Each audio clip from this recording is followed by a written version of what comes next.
Dear students, पिछले class में हम लोगों ने एक्सरसाइज 3.2 ठीक है के बारे में बात की थी, जिसमें क्या था आपका मीन मीडियन मोड से रिलेटेड क्वेश्चन था। उसके बाद हम लोगों ने 3.3 पढ़ा, जिसमें बार ग्राफ से रिलेटेड क्वेश्चन थे। इसका मैंने क्वेश्चन भी आपको करके दिखाया था और आपसे कहा था कि आप क्वेश्चंस लगाएंगे। अगर आपको कोई भी क्वेश्चन में प्रॉब्लम हो रही है हल करेंगे। तो अगर किसी भी क्वेश्चन में प्रॉब्लम है तो आप मुझे बताइएगा, मैं उसको भी एक्सप्लेन कर दूंगा। हालांकि ये बार ग्राफ के जितने भी क्वेश्चंस हैं वो सब बिल्कुल सेम एक जैसे ही हैं, ठीक है, किसी में कोई डिफरेंस नहीं है। फिर भी अगर आपको क्वेश्चन में प्रॉब्लम आती है तो आप मुझसे पूछिएगा, ठीक है। हम अगले टॉपिक पे अपना चलते हैं, जो कि है आपका चांस एंड प्रोबेबिलिटी, ठीक है। तो क्या चांस और प्रोबेबिलिटी क्या होता है? वैसे तो देखिए, चांस और प्रोबेबिलिटी दोनों जो है, दोनों का मतलब एक ही है, ठीक है। बस उन दोनों में थोड़ा सा जो है एक डिफरेंस है। तो डिफरेंस क्या है, मैं उसी के बारे में बात करूँगा, ठीक है। देखिए, चांस की डेफिनेशन अगर कही जाए तो chance is the occurrence of events in the absence of any obvious intention और कॉज। क्या मतलब है इसका? इसका मतलब ये है कि चांस जो है ये एक किसी भी घटना, ठीक है ना, किसी भी घटना के होने का जो है, कोई भी घटना जो होती है, ठीक है ना, उसके पीछे कोई क्लियर इंटेंशन नहीं होता है कि वो होगी भी या नहीं। वैसे इसे कहते हैं ना कि एक संभावना, एक तरीके से कह सकते हो आप कि हाँ ये हो सकता है या नहीं भी हो सकता है। जैसे फॉर एग्जांपल मान लो, जैसे आप लोग ट्रेन में जब टिकट्स लेते हैं तो कभी कभी वेटिंग टिकट मिलता है। तो जब वेटिंग टिकट हम लोग लेते हैं तो हम एक चांस लेते हैं, कहते हैं ना हमने एक चांस लिया है। क्या चांस लिया है कि क्या पता वो टिकट कन्फर्म हो या नहीं हो, तो ये एक संभावना है, ठीक है ना। ऐसे ही दूसरा कोई एग्जांपल ले सकते हैं आप, ठीक है ना। जैसे मान लीजिए जब आपने कॉइन कोई है उसको टॉस किया, ठीक है, तो टॉस करने पे जो है आप ये चांस ले रहे हैं कि हो सकता है हेड आ जाए, ठीक है। मान लो आप कहते हो कि हेड आए, तो ये एक चांस ले रहे हो आप कि हो सकता है हेड आ जाए, क्योंकि टेल टेल मतलब टेल भी तो आ सकता है, तो इसे चांस कहते हैं, ठीक है ना।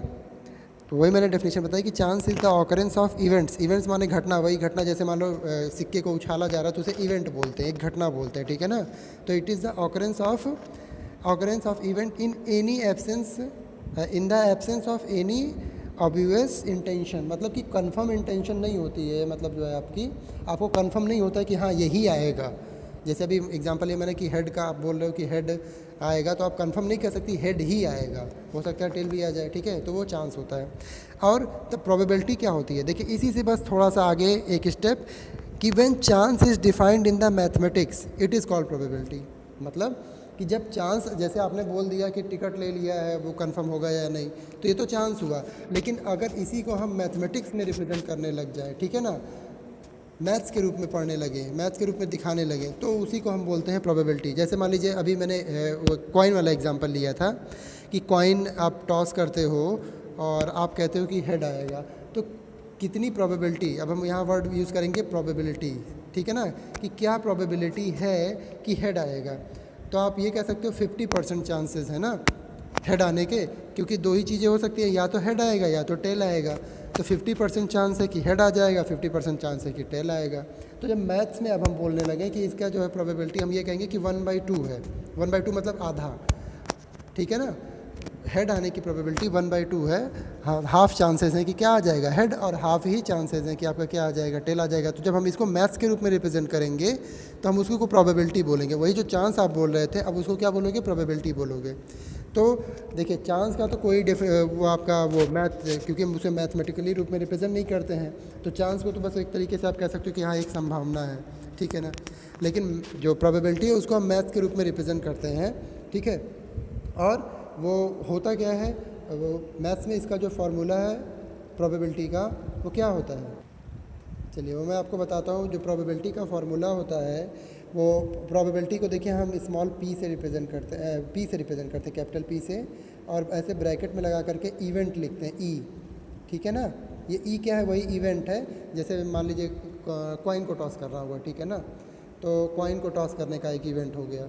ऐसे कोई और इवेंट हो गया, मान लीजिए जैसे दो टीम मैच खेल रही है, तो कौन सी टीम जीतेगी ये, ठीक है ना। तो ऐसे बहुत सारे एग्जांपल हैं। मान लीजिए आपके पास डाई है, जिससे आप लूडो खेलते हो वो वाला डाई, तो उसमें कितने 6 नंबर्स होते हैं ना, हर 6 फेसेस होते हैं और उन पे हर एक नंबर होता है 1 2 3 4 से लेकर के 6 तक। अब मान लो डाई फेंकते हो तो आप कहते हो कि 4 आने के क्या प्रोबेबिलिटी है, ठीक है। तो वो एक घटना, तो एक एक करके ये घटना है, इसे इवेंट बोलते हैं, इसलिए उसको हम ई से रिप्रेजेंट करते हैं। अब जिस क्वेश्चन की हम बात करेंगे उसी पे वैसा ही ई की जगह पे हम वो लिखेंगे। जैसे मान लीजिए अगर हम कॉइन को टॉस कर रहे हैं और हेड आने की इवेंट की बात कर रहे हैं, तो यहाँ ये जो ई है ना, ई, इसी की जगह हम क्या लिख देंगे, एच लिख देंगे, ऐसे एच लिख देंगे। हेड, अगर हेड की बात करेंगे तो मान लीजिए टेल की बात करते हैं तो इसी ई की जगह हम क्या लिख देंगे, टेल लिख देंगे। और आगे रहेगा आपका पी, तो पी का मतलब हो गया प्रोबेबिलिटी, और इवेंट क्या है आपका, टी, टी माने टेल, तो प्रोबेबिलिटी ऑफ टेल। फिलहाल अभी जब क्वेश्चन आएगा तो उसको मैं अच्छे से बताऊंगा। अभी मैं आपको प्रोबेबिलिटी का फॉर्मूला बता रहा हूँ। तो प्रोबेबिलिटी का जो फॉर्मूला होता है वो होता है P probability of an event, E is equal to क्या होता है, ये फार्मूला होता है आपका number of favourable outcome,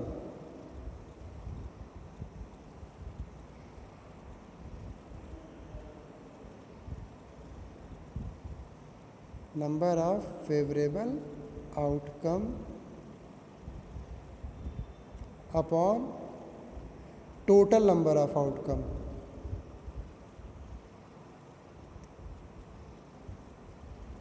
total number of outcome,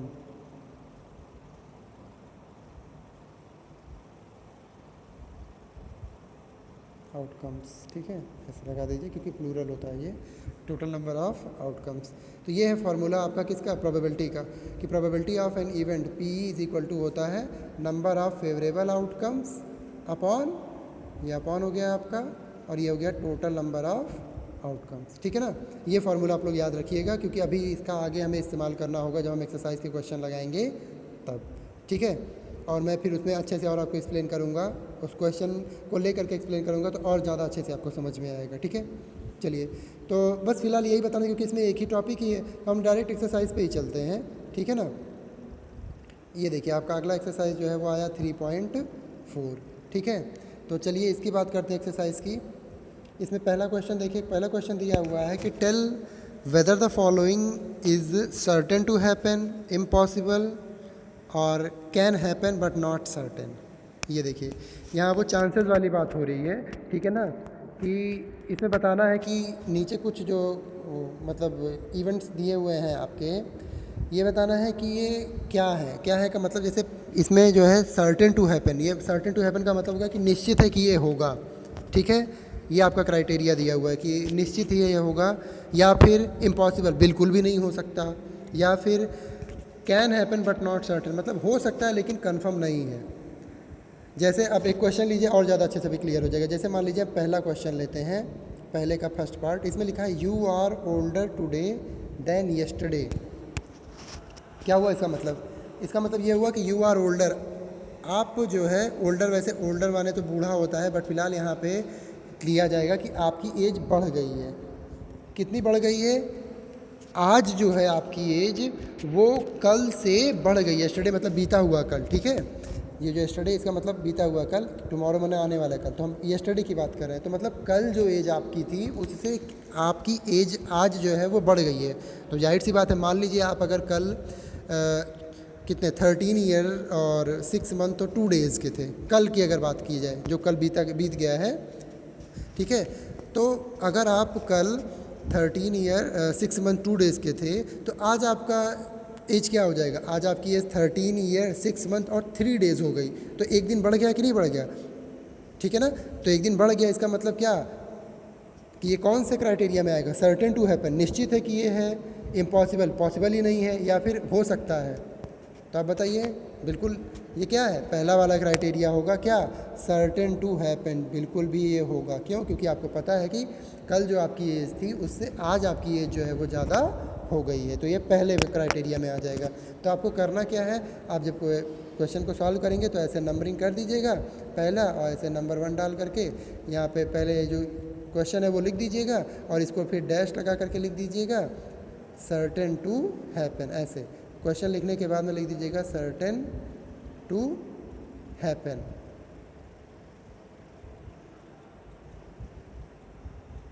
ठीक है ना। हो जाएगा। ऐसे ही दूसरा ले लेते हैं, मान लीजिए सेकंड वाला क्वेश्चन। इसमें कह रहा है कि a tossed coin will land heads up. इसका मतलब कह रहा है कि अगर एक कॉइन को टॉस किया जाता है तो जब वो मतलब लैंड करेगा, गिरेगा, तो उसका जो हेड होगा वो ऊपर की तरफ होगा। तो आप बताइए, क्या ये कंफर्म है, 100% श्योर है कि उसका हेड ऊपर की तरफ होगा, या फिर ये है कि बिल्कुल भी इम्पॉसिबल है, हो ही नहीं सकता कि हेड ऊपर की तरफ हो। मैंने ये यहाँ पे पहले वाले क्राइटेरिया की बात की है, ये सर्टेन टू हैपन मैंने 100% श्योर है कि हेड ऊपर ही आएगा। या फिर दूसरा हो सकता है इम्पॉसिबल, कि बिल्कुल पॉसिबल ही नहीं है कि हेड ऊपर आए। तो ये दोनों चीज़ें हैं, बिल्कुल ये दोनों चीज़ें नहीं हैं। क्यों? क्योंकि 100% आप श्योर भी नहीं हो कि हेड ही आएगा, और ये तो इम्पॉसिबल भी नहीं है कि हेड ना आए, क्योंकि हेड आ भी सकता है। तो फिर हमारा कौन सा होगा? ये दोनों नहीं है। तो जाहिर सी बात है हमारा तीसरा वाला होगा क्राइटेरिया। जो तीसरा क्राइटेरिया है, क्या है तीसरा वाला क्राइटेरिया? तीसरा वाला क्राइटेरिया है can happen but not certain, मतलब हो सकता है लेकिन कंफर्म नहीं है। मतलब क्या कि हेड भी आ भी सकता है और नहीं भी आ सकता। तो सेकंड वाला जो है आपका क्या हो जाएगा? A tossed coin will land heads up, ये हो जाएगा can happen but not certain. तो देखिए मैंने 2 आपको क्लियर करके दिखाएं, ठीक है, और इसमें 3 और बचे हैं जो आप करिएगा, ठीक है। अब अगर इसमें से कुछ नहीं आता तो फिर पूछिएगा मुझसे, ठीक है।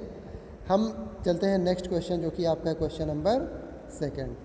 इसमें क्या लिखा हुआ है? इसमें लिखा है there are 6 marbles in a box with numbers from 1 to 6 marked on each of them.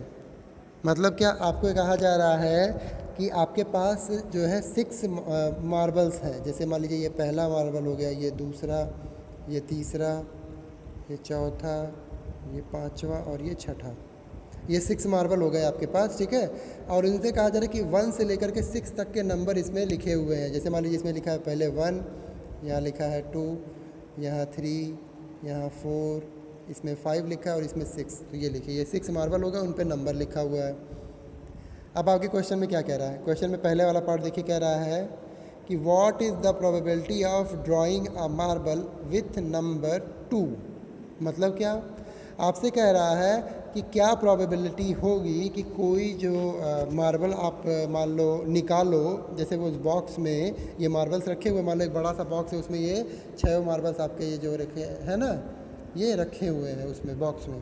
तो अगर मान लो आपसे कहा जाए कि आप जो है आंख बंद करके उस बॉक्स में से कोई एक मार्बल को निकालना है आपको, तो बताइए कि क्या प्रोबेबिलिटी होगी कि वो जो मार्बल आप निकालोगे उस पर ये जो नंबर है वो 2 वाला आएगा। मतलब ये जो 2 वाला मार्बल है यही वाला आएगा, क्या प्रोबेबिलिटी होगी?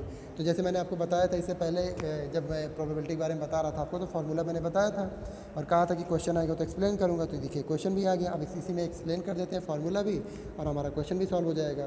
तो मैंने आपको जो फार्मूला बताया था वो क्या था, तो चलिए देखते हैं। फार्मूला मैंने आपको बताया था P, और यहाँ पे देखिए अब मैंने क्या कहा था कि ब्रैकेट में हमेशा हम ई लिखते हैं, लेकिन जब जैसा क्वेश्चन होगा उस हिसाब से बदलेंगे। यहाँ देखिए क्वेश्चन में हमारा क्या रखा है, probability of drawing a number with marble with number 2। मतलब एक हमें एक मार्बल चाहिए जिसमें 2 हो, तो हमें यहाँ पे क्या चाहिए 2। तो जो हमें चाहिए हम उसको इवेंट में ऐसे लिख देते हैं। तो यहाँ पे इसका मतलब हो गया प्रोबेबिलिटी ऑफ 2। क्या हो जाएगा? प्रोबेबिलिटी ऑफ 2, ठीक है। तो प्रोबेबिलिटी ऑफ 2 के लिए क्या जो है फार्मूला पहले लिख देते हैं। फार्मूला क्या था हमारा? फार्मूला ये था कि नंबर ऑफ फेवरेबल आउटकम, एक मिनट,